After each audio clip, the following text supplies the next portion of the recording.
Welcome back to Scale Out a Guy's Workbench. Today we're working on a kit that I've got from Ollie's back in November of 2025. This kit is part of what people call the Tri-5 series. Now I do have a couple of 57 Chevys and a couple of Nomads, and I don't have any of the other Tri-5s, so I'm going to be working on this 56 Bel Air by Monogram. This is a repop, obviously. This particular kit has 99 parts in it. It can be built in this racing version, or it can be built stock. It's kind of, the box doesn't give me a whole lot of information, but there you go. Let's look at what comes in the box. First up is the classic 56 Bel Air body. Now this body, I looked it over and it is nice. A lot of the molds and the lines in the body and everything are nice and crisp and clean. There is a few little areas that need to be cleaned up a little bit. They're not real bad. I didn't see any swirls in the plastic or any mold lines per se. There is just a little bit of a sharp edge on this corner here of the hood where the molds come together, and you can see that little piece right there that needs to be taken care of, but it's very, very, very minor. I was really quite surprised.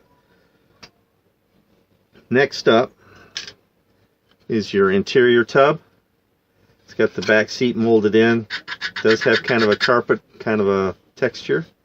The door panels, well, they're kind of light in their features. I mean, they do have some lines down the side, but the armrests and such are very light. The window crank handles and stuff, you can barely see them, and you definitely can't feel them. So,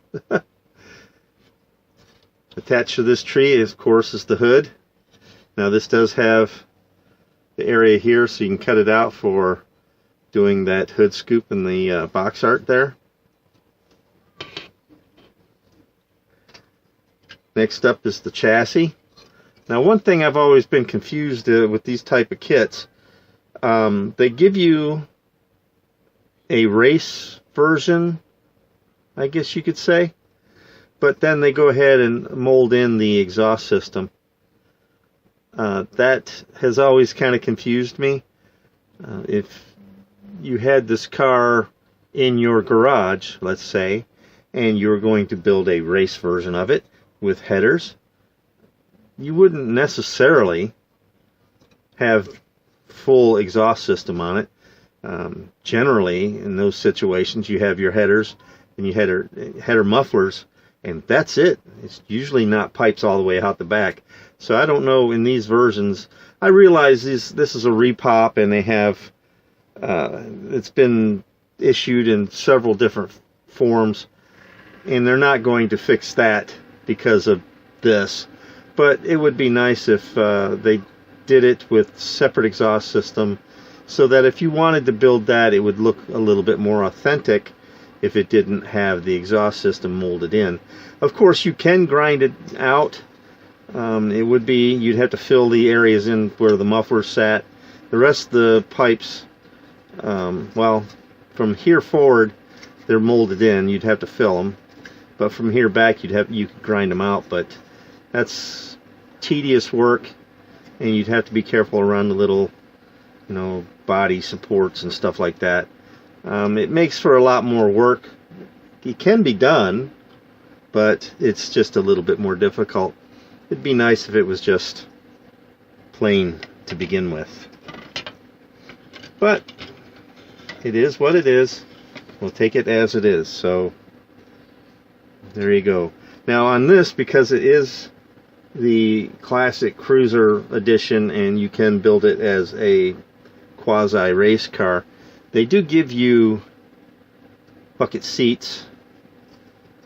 Here's that hood scoop. Now I did notice when I went through the plastic here, they do have a second hood scoop. I like this style better than I do that one. This looks a little bit, I don't know, to me it looks a little bit sportier. I don't know if I'll use that or not, but we'll have to wait and see how that goes. You've got a roll cage here, your wheel backs, and some more interior parts, the seat back.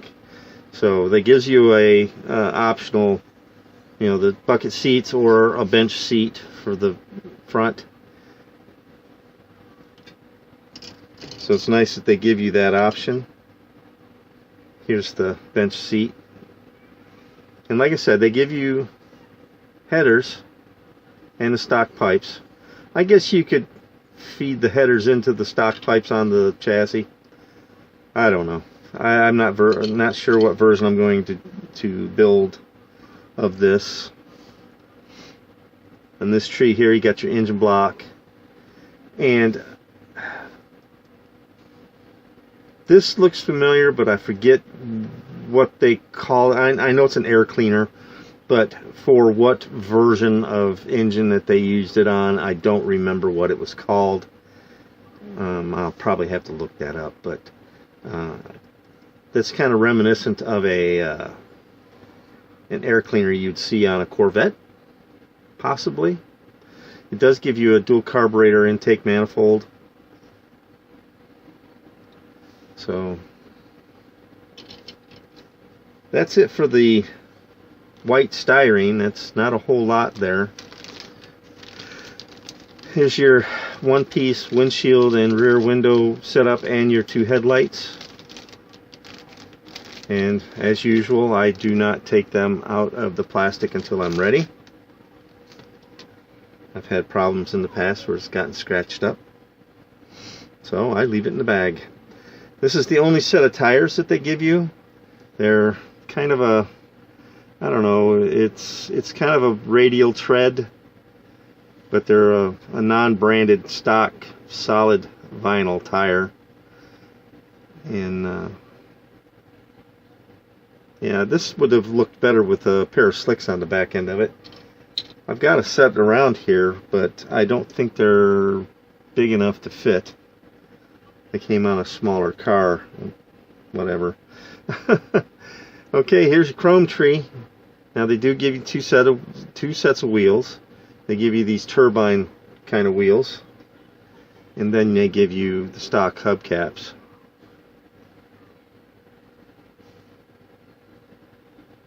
I've noticed that they don't have any red clear lenses for your taillights, so here's your taillights.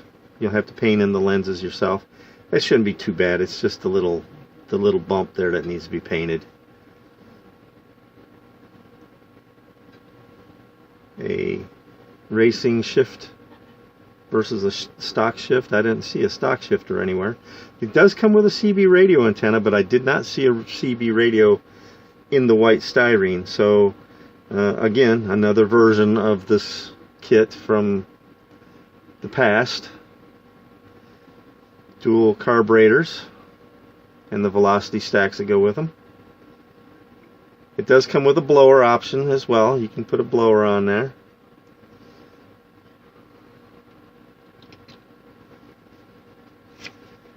Next up is your very plain decal sheet. All it gives you is a couple of license plates. So I got them upside down. A couple of license plates and some flames if you want to put the flames on.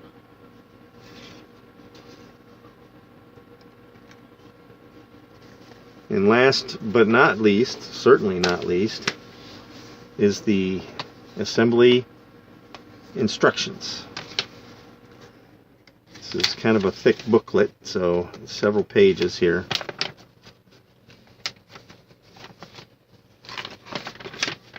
So, color callouts and a little bit of history on the 56 Chevy Bel Air. Of course, a precursor to the Impala, which would come along a few years down the road from this in 1958. Actually, in 58, it was a I believe, if I recall correctly, it was an option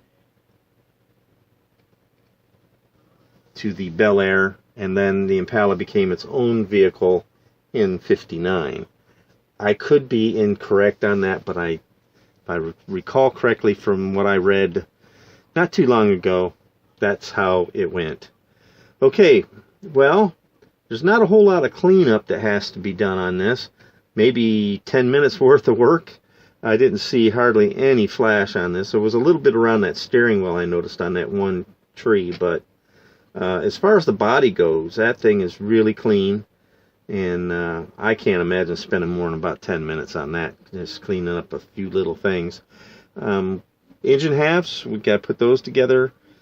Seat back, a couple other little odds and ends, and then we can head over to the paint booth, lay down some primer. I'm not sure if I'm going to do a solid color on this or a two-tone color. The two tones usually take a bit longer to do because it's a little bit more involved. But traditionally, the '56 Bel Air was for the most part, a two-part or two-tone paint job, I should say. Not all of them were, but there was a good majority of them that were. So I'll have to think on that one, how I want to do it. But let's get started on this, and we'll head over to the paint booth.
Alright fellas, I've been doing a little building off camera.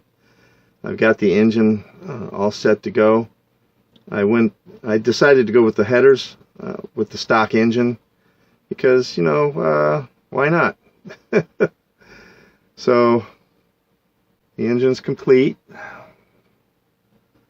Like I said, I went with the stock engine but the headers. Anybody that has a '56 Bel Air, they're not necessarily going to have it stock, so the headers is a nice little touch. Now I've got the front and rear suspension in. The directions don't really show it this way, but they have stock, which is the spring straight to the frame, or they have a custom, which involves 4 of these little blocks. Well, you can see I have 2 of them in my hand because I felt like having 4 of them push that rear end a little bit too much. So I decided to go 2 on the back, and that's going to give me just a little bit of lift, or maybe just keeps it about level. So if you're looking at the pins here and here, they're about level on the frame. Maybe just ever so slightly have a lift on the rear end, and that's fine. Even if it comes out level, it's better than having these down onto the chassis itself and then the back end is sagging. I hate that stance on a car.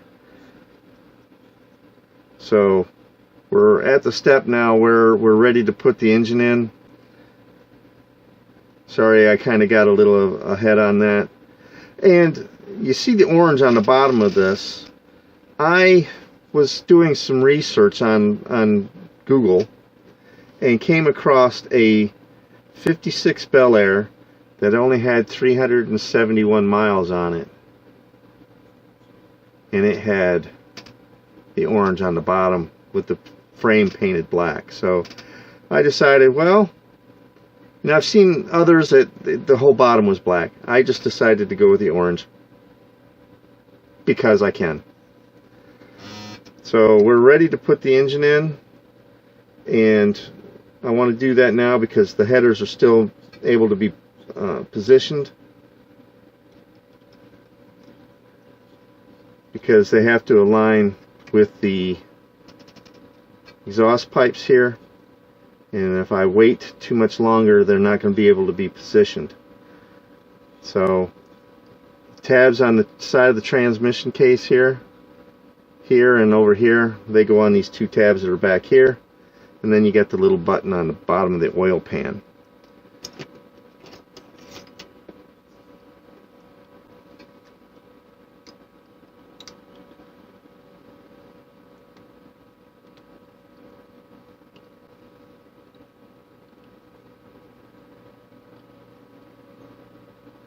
Let's scrape some of this orange paint off, and we're all set to go. I'll go ahead and, oh, wait a second, no, we're not set to go. Let me clear out some of the paint out of here. Yeah, initially I painted this black with the spray paint, but then I went back and just shot some orange over it, and it looks okay. You may not agree, but I think it looks okay.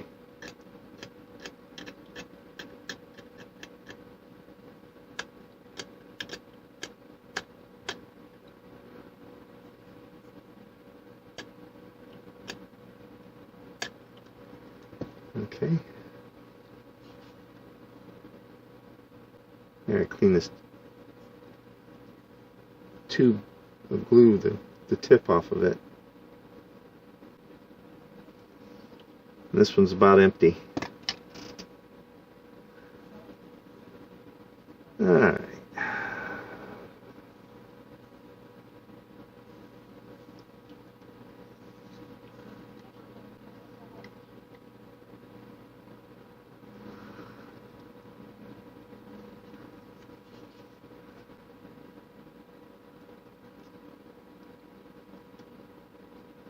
Oops. I forgot to get that dry shaft in there.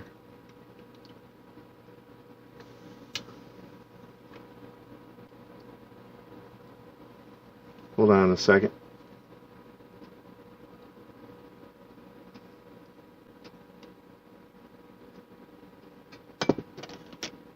I know I'm doing this off camera, I'm sorry. I got to get it up here where I can use my chest to put a little pressure on everything to hold it in place. Okay.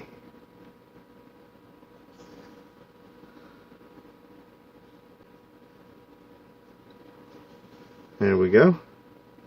Everything's lined up like it should be. Drive shaft's in the transmission. The engine's set down where it's supposed to go. I think that's a win. Alright, Next we're going to be doing the interior. The interior, I'm kind of mixed on the color that I want to do. I know it's going to be a two-tone, basically matching the body of the car because that's the way the 50s cars were. I have to sit down and look at it and decide which paints I want to use. Obviously I'm going to use that aquamarine like I did on the outside. I'm going to use some of this on the inside, which I've already done with the dashboard.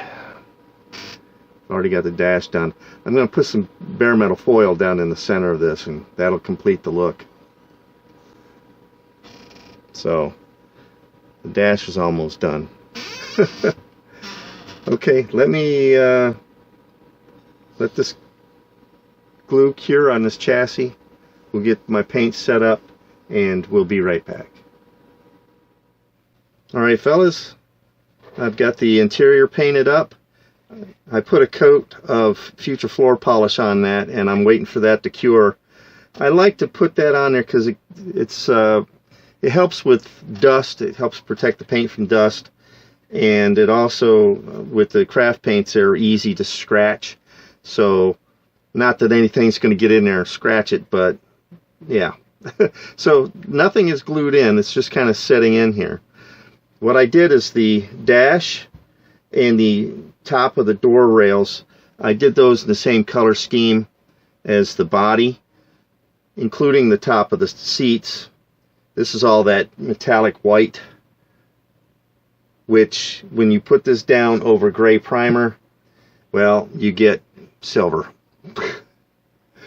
I'm going to play around with that a little bit more. Maybe put it over a white primer and I can get more of a, like a pearl or something. I don't know. I'm going to play with it. So I did the seat bottoms in this apple barrel Laguna. That's the color on the seats here. The floor is done with this Tuscan teal, which is, I don't know, it looks okay-ish. It's really kind of too dark. It's darker than I wanted, but I didn't have anything that would really match the rest really well. I did the door panels also with the Laguna and the metallic white. The dash, as you can see, I did the bare metal foil in there. I did throw a little bit of panel line black into the gauges because this particular model kit does not come with gauge decals, so I just did a little bit of the panel line black. I was going to do gold on the Bel Air over here on the passenger side, but my gold gel pen doesn't want to write on this, so I'm going to try. I'm kind of afraid to do it with the Tester's gold paint that I have in the little bottle. It's over there out of reach behind this thing here. And I don't want to dig it out just for this. But I'm thinking about doing that with a very fine brush, but I'm not sure how that's going to turn out.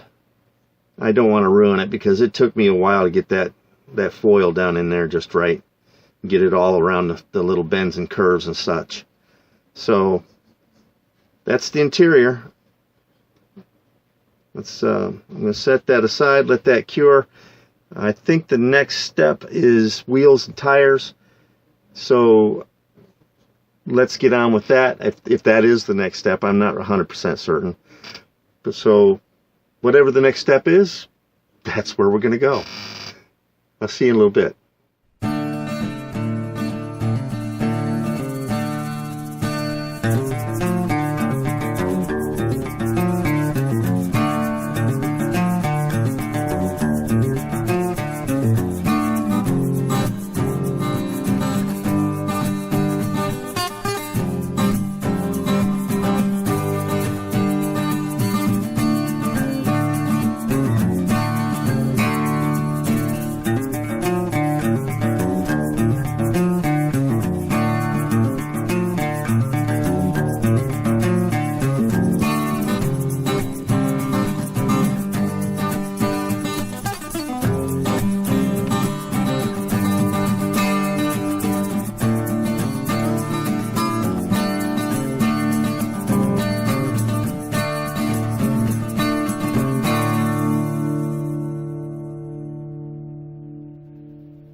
Welcome to the final on this 1956 Chevrolet Bel Air by Monogram. I got this at Ollie's just a month or so ago, and it was $15.99, so couldn't pass it up. Now, in the last segment, I had just finished applying the second coat of clear, and well, now we're here. Obviously, I skipped over a lot of things for the build. I would have to say that you didn't miss much because everything went together like butter. Well, everything that is, except for one slight problem. The front and rear bumpers don't have much to mount to begin with. The rear bumper fit perfectly and gave me nearly zero issues. I cleaned the paint and the chrome in the little area that you have for attachment. Added a dab of glue, slammed that bumper up in place, and it stayed there. The front bumper, well, let's just say it doesn't fit well. On the sides, just forward of the tires where the bumper wraps around the body, it's supposed to fit up about halfway on that chrome strip that comes off the grill, and you can plainly see that it just doesn't. I think the bumper is just a bit too narrow to fit over that wraparound trim, and I've pushed it up into place a few times and it just falls back down to where it is now. I got it kind of straight, but I didn't get it totally straight. I think, well, if I had went in and removed some material from the inside of that bumper, it may have fit better, but it is what it is. That's all I can say about that. Overall, this kit did go together very well. Everything went right in. The interior popped in right into place. There's 2 alignment pins in the back. You just line those up and, you know, Bob's your uncle. The chassis slid right into place. I did have to kind of pry the body sides out a little bit to get it over the wheel wells in the back, but very minimal, and the chassis just slid right into place. Now let's talk about the paint. While I was going for a pearl white and aquamarine paint job, I shot that metallic white paint over a gray primer, which turned it to silver. Apparently that paint is thin. It doesn't cover like it should. So I'm thinking in a future build I'm going to shoot that over a white primer, and let's see if I can get a pearl white instead of the silver. Now, I'm not complaining about the silver because it does actually go very well together with that aquamarine paint. So I'm pleased with the paint job. It looks really good. Now the tires, initially I thought those tires would look strangely narrow and too small for the car, but in actuality they kind of look perfect for this car. Now, a good set of racing slicks on the rear would have looked equally as good, and I couldn't find the pair that I had around here because I was thinking about swapping those onto this car. And I went with the single lift blocks on those leaf springs, and I'm glad I went with those instead of none, because the single blocks give that car just a perfect stance. Now, if I had gone with 4 blocks like the direction sheet recommended, the back end would have sat too high. But of course, if I would have had those slicks on there, then that stance would have looked good with the racing slicks. But for the stock tires that come with the kit, the single lift block in the rear pushes that back end up just enough that it really does kind of look good. Now, there was a considerable amount of bare metal foil work to do on this body. It doesn't look like there's much to it until you start doing it. There was, on that side trim, course, you have a painted stripe up between the top and lower trim pieces. And in order to do the trim pieces, normally I just cut a strip of bare metal foil and just lay it down there and, you know, maybe trim a little here, a little there, and Bob's your uncle. But this one here, because it narrows as it goes forward, I had to do a little trickery with that foil to get it to look right. And it turned out very well. Now, when you look at the car, there's a lot of foil around those side windows, as well as that side body trim and the front and rear windows. There's quite a bit of bare metal foil that goes in on that, and you don't think that there's much there until you start putting it on, and then you're like, wow, there's a lot here.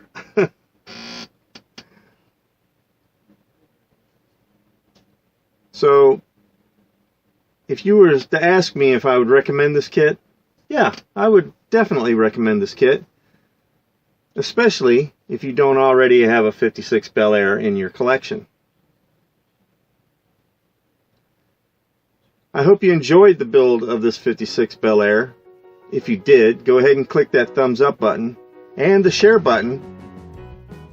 And also, there's a new feature being added to YouTube videos called the hype button. If you like this video and you think it deserves recognition, help a guy out and hit that hype button as well. All of it helps the YouTube algorithm to share my content to other like-minded folks, and of course it helps the channel grow.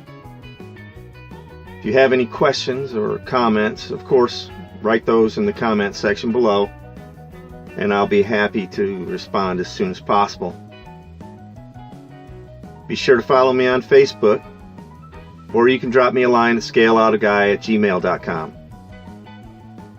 If you want more videos like this one, make sure to hit the subscribe button below and ring that bell so that you'll be notified when I post new videos.